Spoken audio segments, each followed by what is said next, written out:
Yeah. What's happening? It's Chris Hall here. You are now tuned into the Chris Hall Show, where we discuss dating and the misconceptions between men and women. But today, we are back for another episode of Sex Life Season 1. We're here. Why is this camera not looking at me? Look at me. Look at me. I'm the captain now. Okay. Dearly beloved, we are gathered here today, like I said, for another episode of Sex Life. We're on Season 1. Now we are all the way to episode 5. Can you believe it?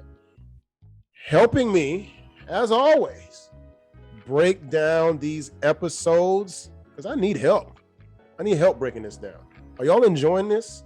We're all the way to 5. You've come this far. You don't got long to go. Put your seatbelts on, and we're going to have some fun with this. I got my glass of wine. She's probably got her glass as well. We're going to bring in Sara J of the Shameless brand. What's up? What's up? We are back. Welcome to my place. Take your shoes off when you enter, and you know what we here to talk about. Yes, the sex life of the sex life. Sex Life, Season 1, Episode 5. This episode is called The Sound of the Suburbs. Do you know the sound of the suburbs? Honey, I don't know. I live in the hick town of Ohio, so maybe not. But I do know the sound of meth. So I definitely know the far sounds. away. I definitely know the sounds of the suburbs. I know the sounds of the hood. I know the sounds of a lot of places, which is good. It's good to be multifaceted. All right. Yes. All right. So let's get right into it. We're not going to waste no time. Flashback. Does it always start with a flashback, or is it just me? No, I mean, I think this was like the most safe flashback. I was watching it when my mom was in the kitchen and I got a little nervous that I was gonna have to mute it, and it was really, really safe. I was like, okay, I can take my headphones out. It was I think it was actually the first episode that didn't start with this crazy sexual, passionate, ravishing. Yes, it wasn't. It was. Sexy. This was more, a little bit more. It was more passionate, though. A little more passionate. It was some sex, of course. We're not going to go past that. No, but it seemed like they actually had something more than great sex. This is a little and so I something think deeper. That was exciting. Yeah, that was exciting. Let's get right into it. So flashback to Brad hosting a party at his chic New York condo, which we love, where his signed band was performing. We even seen that he even, dibbles and dabbles in a little bit of the artistry as well. They sneak off, as they always do, and have sex, of course, as seemingly every episode. We have to get reminded over and over. All right? Yes. Brad introduces a variant of the missionary position called the coital, if I'm pronouncing that right, alignment technique, also known as the cat position. Have you heard of this? What's your take? What you got? I feel so exposed with that question. I mean, had I known there was a technique, then I'd say I've been sexing wrong. So no, I hadn't heard of it. However, perhaps experience. So I don't know if I've been like, babe, go ahead and hit me with that coital alignment technique. Like, a woman saying, baby, give me that cat. It just doesn't go across well. It just doesn't sound right. Well, that because the guy might get excited that you're trying to invite someone else to the bedroom. Like, here she is. Like, wait, not that cat, the other cat. I can honestly say I've done what he's doing. I'm assuming it just looked like regular missionary to me, but I don't think any of us knew this term. I'm almost certain, unless you literally study this stuff. We just call it fucking where I'm from. Right. I mean, low key. I don't know where all this fancy schmancy stuff came from. The cat position, the coital alignment technique. Yeah, girl, you just made love, to be honest. That's all I say.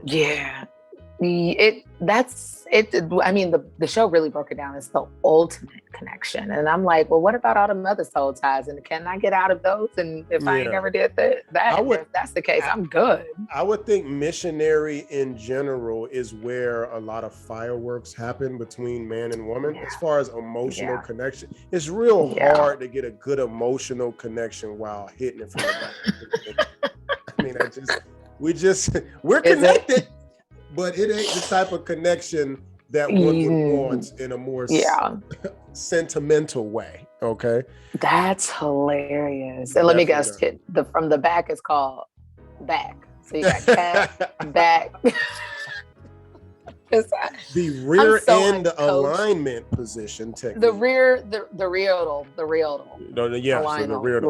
Yeah, the rear. I don't know. All right, Kama Sutra, watch out. Sarah J and Chris is coming up with a whole nother technique. A whole new Kama Sutra Encyclopedia Britannica in this joint. I mean, we are killing it. So present day, once again, our friend Creepy Cooper tries to reenact. When would this boy learn? Reenact this maneuver with no success as usual. That was an epic fail, wasn't it? Yeah, I mean, I just wrote on my notes, creep. Like, why don't you just do what you were doing prior to learning about the cat? Like, and then the nerve of him to get frustrated.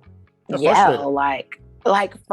no one asked you, but then what was interesting is that Billy already knew.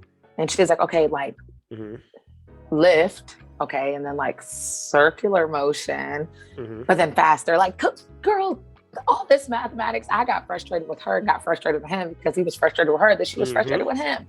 So I think that's what it was. Everyone was just really, and you could see the look on both of their faces. Everyone was just frustrated. Everyone was epically frustrated. With the cat. With the cat. We don't want the cat no more. I don't want it. No, we're over it. Just forget about it. Yeah. Wow. So yeah, that was an epic fail, per usual. Cooper admits that he actually ran up on your boy Brad. And says, and then Billy, it looks like she was just running out of excuses, and she pulled this out of her ass, said that Brad was actually currently dating Sasha. And to prove this, they set up a date night between them four. What say you about that?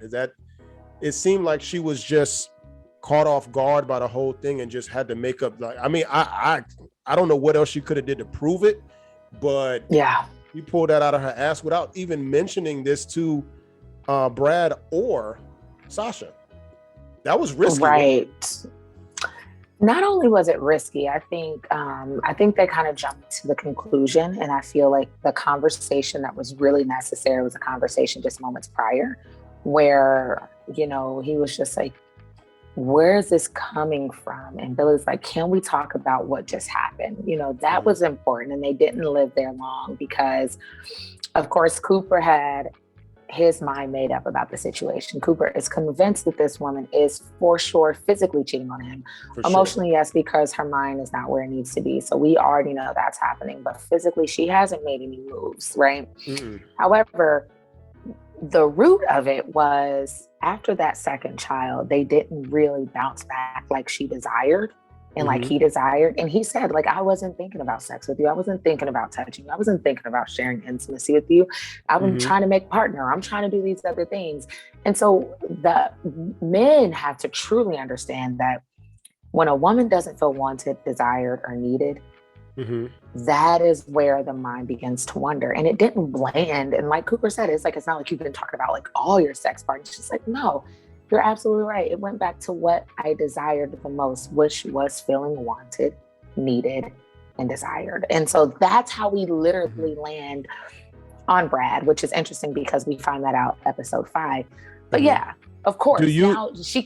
But do you feel, I want to backtrack to what you said and touch on it for a little bit. Do you feel that Brad made Billy feel wanted and needed more than Cooper did?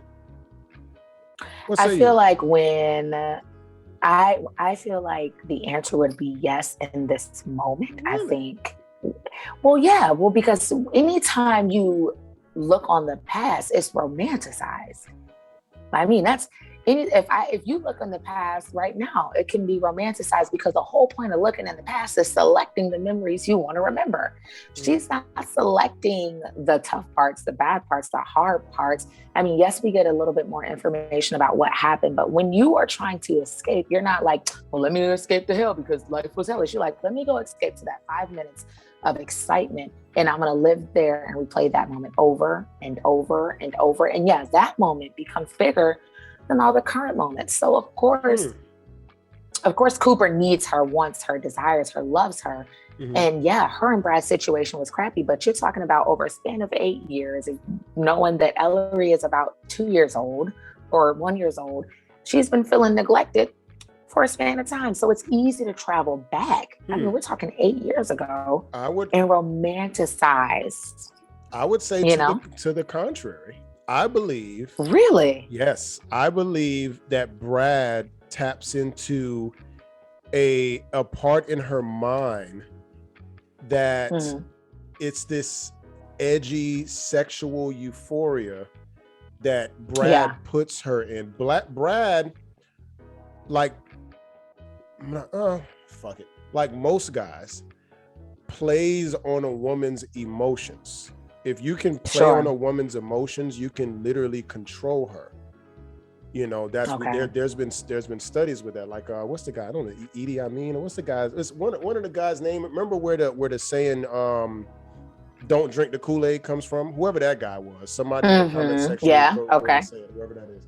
I think it was mostly women. Because he was able to play. Think about everything that's programmed and all the, you know, there's a whole day, Valentine's Day.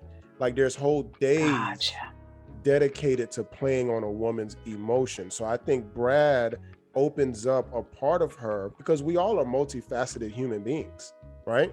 You have an adventurous side to yourself. You have a romantic side to yourself. You have an educational side to yourself, a more sophisticated, a little bit ratchy, some bougetto going on. So we're all multi. So I believe that Brad brings her back to a more edgy, raunchy. Gotcha. I don't think it's more of Brad is paying more attention to her, because as you see, he kind of just pops up and they start fucking. I believe that Cooper is even more romantic than Brad is. Oh, hands down. Right. No. Now, I agree with you 100%. I just think the slump that they're in, it's easy to romanticize times that you've already experienced versus to go through the time that you are experiencing. Do you know what I'm saying?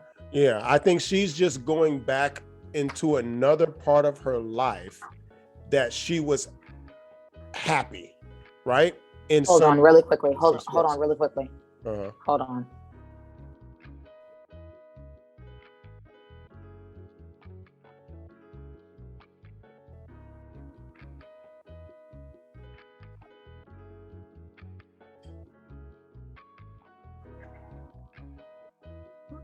Sorry about that. We back? Yeah, we're back. All right. So yeah, so embarrassing. Oh my gosh. I told you it's gonna happen, but luckily this ain't a live show. So like I was saying, yeah, you definitely need that now. So like I was saying, I just think Brad, Brad more plays on her emotional side. Every time he's coming around, trust me, I know. He comes around, and I'm gonna mention this in, I believe, episode 6 about how men can play on a woman's emotion, because y'all like mementos, affirmations. Y'all romanticize these things, and some men know this and they will play on it.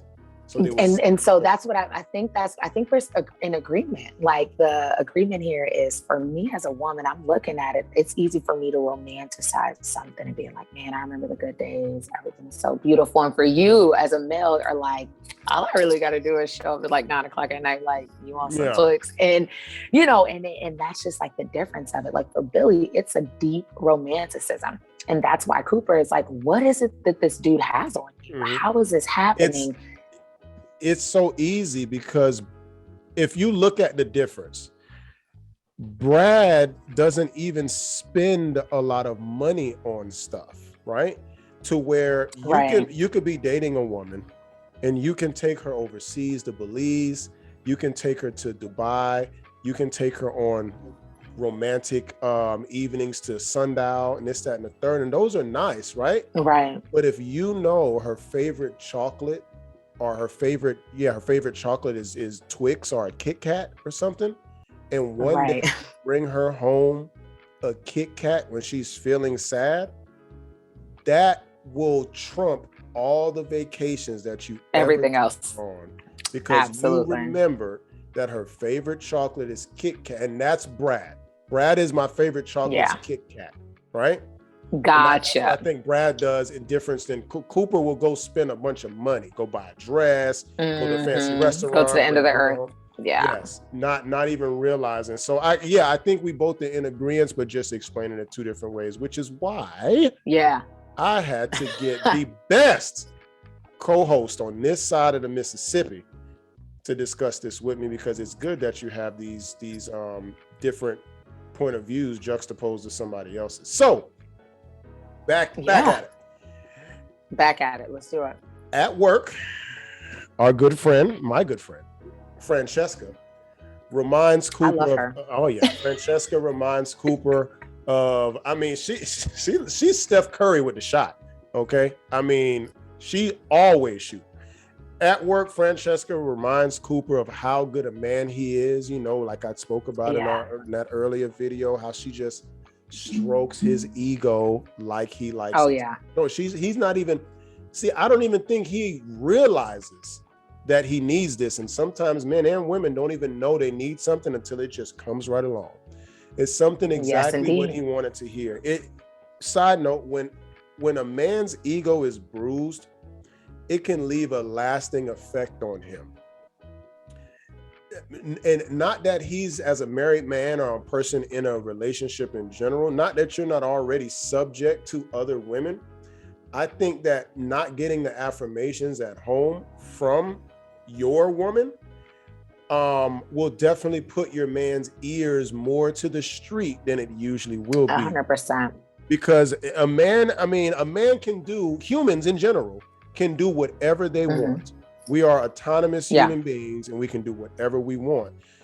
But it's the strength, like I've always said, a man not cheating is his biggest flex. You know, this was his choice not to do so. But when you're not getting those affirmations at home, that can definitely cause a man to go astray. Not saying he won't in general, but I'm an odds guy, and you want to put your best foot forward, because I believe that gives you the best odds out of the greatest outcome for you and your family. Absolutely. He will slide. Definitely slide. Hey, I as he said, women, listen, no one's safe in that regard. It is so important, as we can see. It's so important for men and women to feel wanted, desired, loved, complimented, to kind of leave and then come back. The concept that men will look at women and say, well, you're pretty, I don't have to tell you that you're pretty. It's like, oh, okay. Yeah, keep that same energy, and go across the street, brother. And it's something the woman desires to hear, because she just needs to hear it. But it's good to feel seen, appreciated, and noticed, as for men too. So that's a little takeaway that I was able to snag, that all bets are off if you're not doing your part at home. Absolutely. Male and women, male and female. So I'm kind of interested to know your thoughts as far as the dinner. I think you kind of touched on it. Yeah, okay, you touched on it, and it's coming. It's coming. Ooh.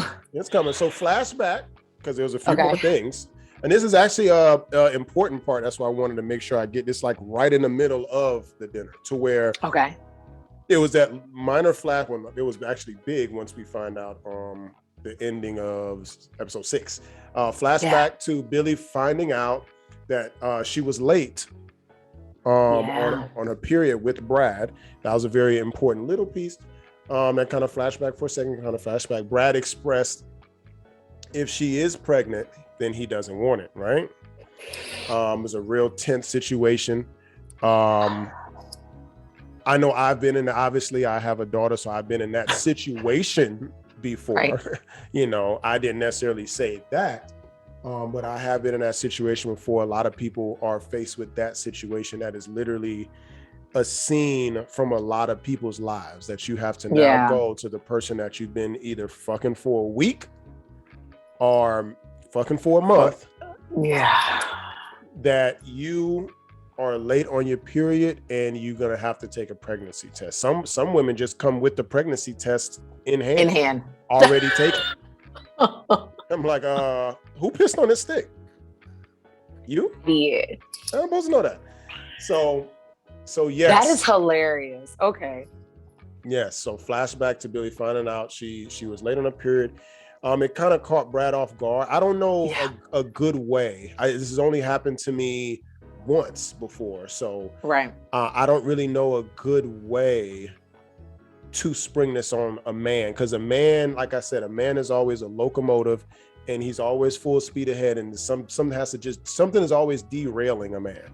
He don't know what's going on. He's going through life trying to do the best he can, and just a derailment. So present day. Oh yeah. Present day, after setting up a farce of a double date between her and Cooper and Sasha and Brad, they are now at the dinner table. They showed up first, awaiting Brad and Sasha's arrival. Earlier, she somehow convinced Sasha to do it, and then Sasha, I'm assuming, convinced Brad. And this is where the dick measuring contest begins, or should I say the piss measuring contest, because that fight seemingly was settled in the earlier episodes as far as dick measuring goes. And creepy Cooper lost. Creepy Cooper definitely took an L from what we're assuming. Right. Now, I would say that this probably was the most tense scene, maybe not episode per se. Well, it was pretty dramatic, but definitely the most tense scene that we've seen thus far throughout these 5 episodes. What say you?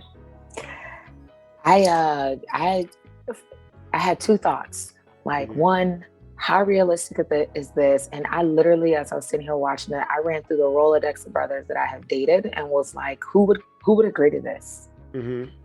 I found none. I found not one person that I dated that would be like, hey, I'm definitely going to go to dinner with like the ex that like, and that's in your best friend that you assumingly are allowing and or agree to be having sex with. Like I that, and then I kind of try to open my mind up to what was actually current happening, and I was just like, how much more trouble would you have been in if you just said, hey, listen, I felt neglected, mistreated, and I don't feel valued right now. And yes, I am reminiscing on the past and kind of in love with it, but I'm willing to do the work. Versus, let's go to dinner with Sasha and the guy that I didn't tell you, turns out a long list of things happened. Like my thought process was kind of like, which one would have been easier? I think since back in episode, I believe 2, to where she made up in her mind that this is not a journal or a diary that she's, infatuated with some other man or fantasizing about some other man. This is an instruction manual. Remember that? So she's currently living in that lie that there is nothing going on. You just happen to find something that I was just writing, but now it's an instruction manual for you. So look, this is such a non-thing that, you know what, let me show you, let me go on a date. So you can see them in person. They're happily dating each other. They're living in bliss. Let's go see them. I think, now I have heard rumblings of this before in conversation. I've never done it nor seen anyone, but there was I've had a conversation back in the days about, would you go on a double date with your ex, but most likely you don't know the girl and he doesn't know the guy either. this is a first that your ex and your best friend, that's going to be a one-off. No. I've heard people say that they've done it. Why am I going to dinner with my future and my past? I'm not interested. I think because some people, tell me again, can we be lovers and friends? So I think some people are friends with people first, right? And then we were lovers because we were friends, and then they were lovers. And then once y'all figure out, what was probably better off as friends, you go back to friends, and now it's not as far-fetched to go on such a date. Now, obviously, the best friend and the ex, that's completely for dramatization purposes. Yeah, I think once you cross the line of sexual activity, then we can't go to dinner. Mind you, I don't condone it. I'm just telling you what people gotcha. Like that, okay, because how that could possibly happen. How that happens. Gotcha. Yes. Okay, yeah. No, I was sitting there trying to figure out which me personally, and I think Sasha kind of said it best. She's like, you got to pull this together because that guy is your kryptonite, and it showed. Yes. At the dinner. It showed 1000%. Billy, you are absolutely out of line. You're forgetting when your husband's deadlines. Like, babe, tell him about that thing. I closed on that 6 months ago. How embarrassing. Embarrassing. How embarrassing. Oh, so many dates, so many things. I'm like, no. I just think in toxic relationship, which is why a lot of people don't go back. And I can understand, I can imagine because I don't necessarily see my exes, right?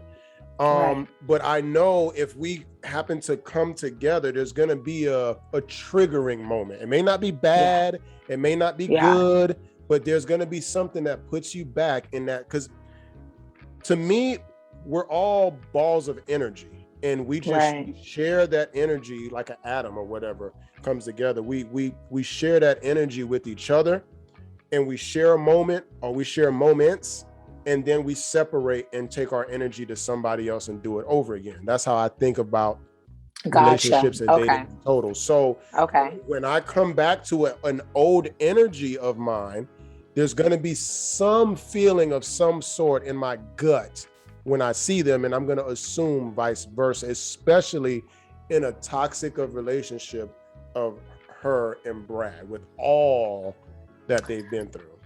Yeah, so in the psychological world, like in the psychological world, we call that regression, where you go back to what was safe when said thing happens. And so you see those moments happen where,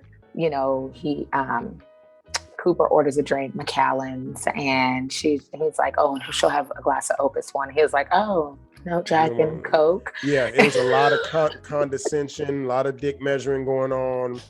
It was a lot, so snarky, man. Good. I'm like, that's why I said it was so tense, because we know how fast and loose Brad is with his mouthpiece.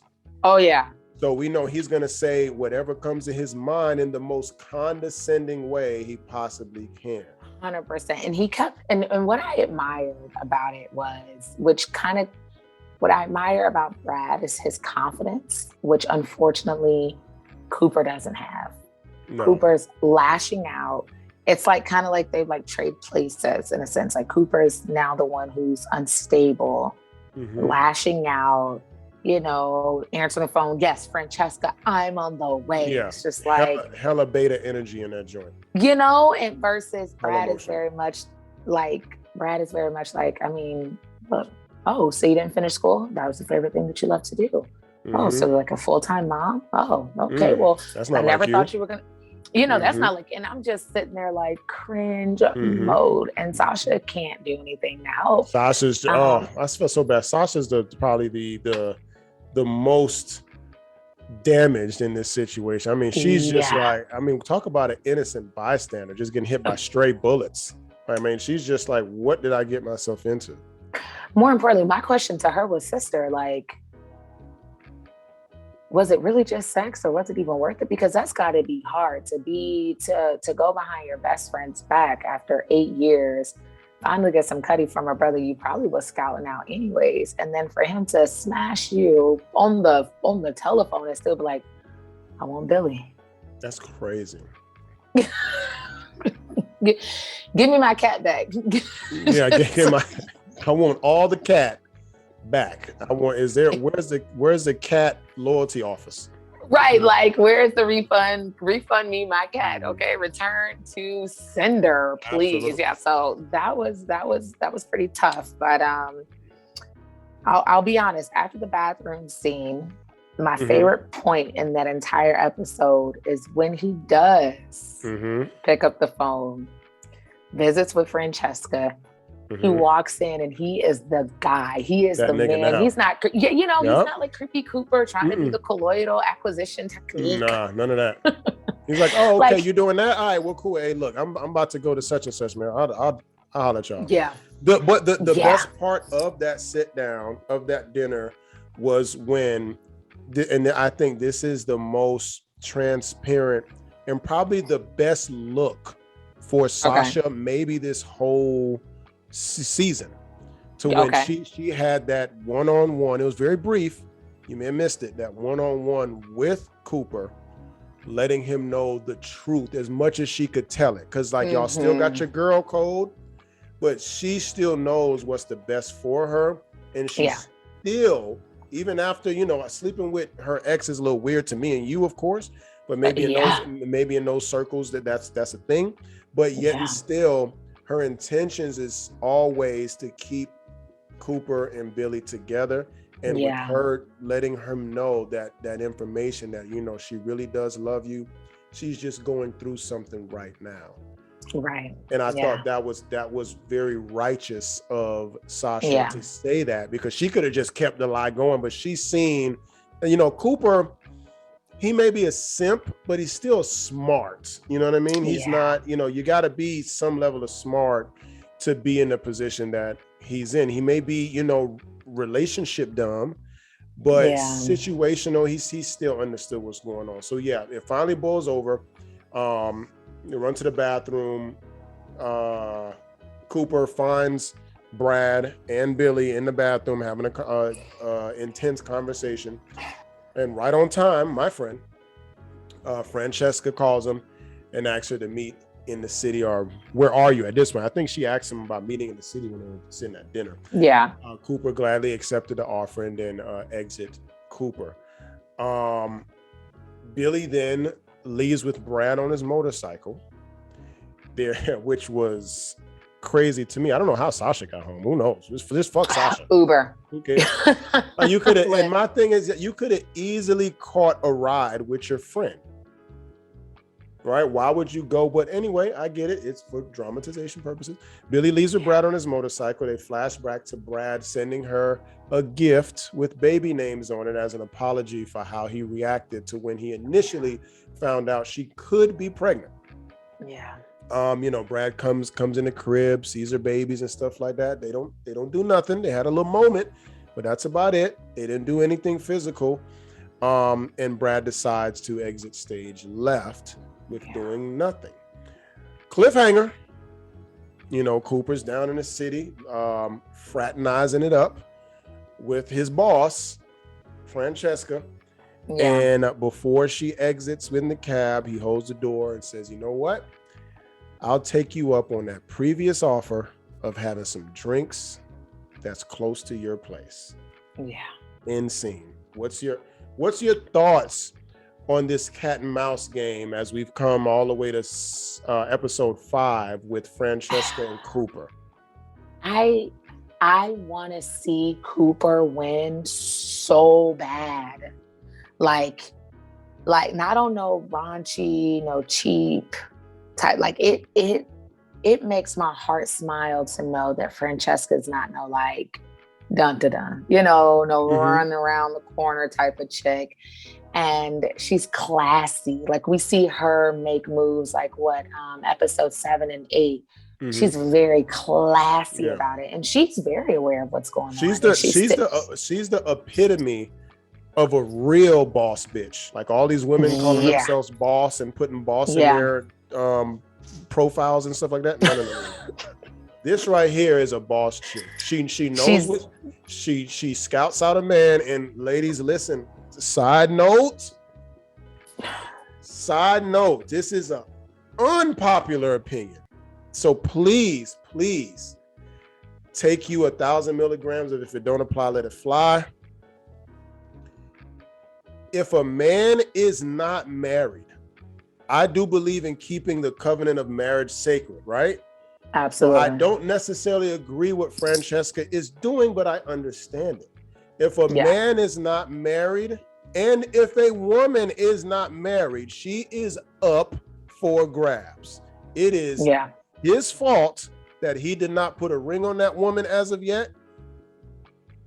And she is fair game, and so is he. Because what y'all need to understand is there's way more of you than there is of us. So one would think, well, damn,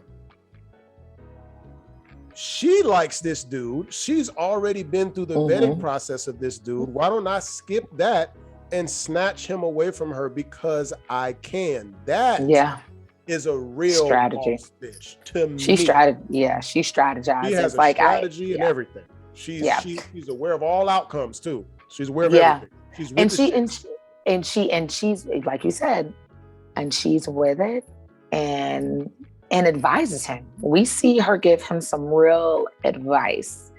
Episode 7 and 8, you know, and so for me, even 6, you know. So for me, I wrote on my notes, Cooper finally wins. Like I felt like him kind of saying like, oh, Billy, so you want to be in the bathroom with the person that you had this experience with. And we still have yet to realize, I mean, the characters, Cooper doesn't know everything that happened between, you know, he doesn't know everything. So he's thinking like, what? So this was some dude you just had great sex with. What is the holdup? Like, what's so much, like, not all the emotional aspects, all the everything else, you know? And so for him, it was kind of like, so this is how you want to play? All right, Francesca, on my way, because she needs to know that, hey, listen, I chose to not play. It's not that the options aren't there to play. Remember, I said earlier, a man's biggest flex is not cheating. Because I believe every man has options. All this, you know, $100,000 earner, basketball players, football players, tall dudes, good looking dudes, whatever. No. Everybody. To me, everyone has an option for the most part.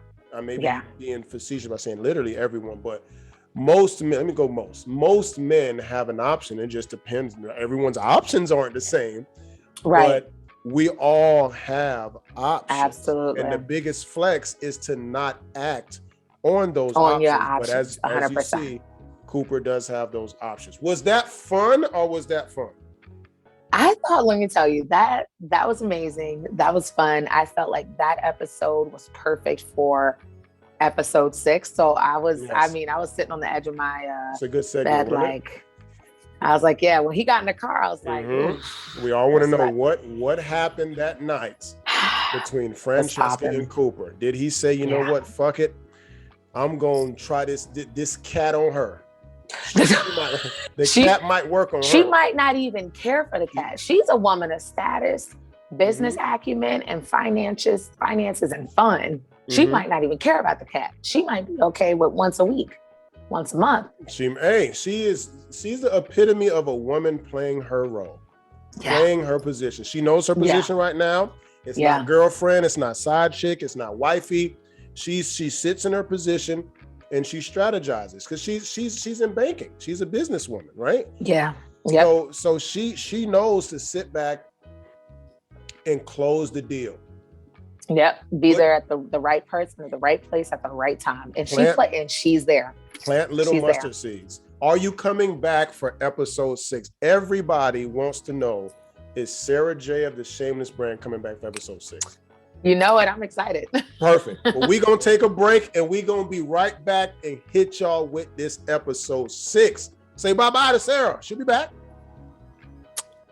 Bye. Later. Was that fun or what? I really enjoyed episode 5. I'm sorry we didn't have a bunch of questions on 5 because 5 really focused and highlighted on that dating, that date at the dinner. So there wasn't a lot of questions. It was just a really intense moment. And I know that you guys were on the edge of your seats while you were watching it because it was mad intense. I didn't know what he was going to say next. But we will be back very shortly for episode 6, the review, the reaction video with me and Sara J of the Shameless brand, of course. I am Chris Hall. You have been tuned into the Chris Hall Show. If you like content like this, make sure you subscribe to the YouTube channel. Hit the notification bell so you are alerted anytime I drop some new content. I was supposed to say that at the beginning, but I told you now. Either way, you got the information. See you on the next one.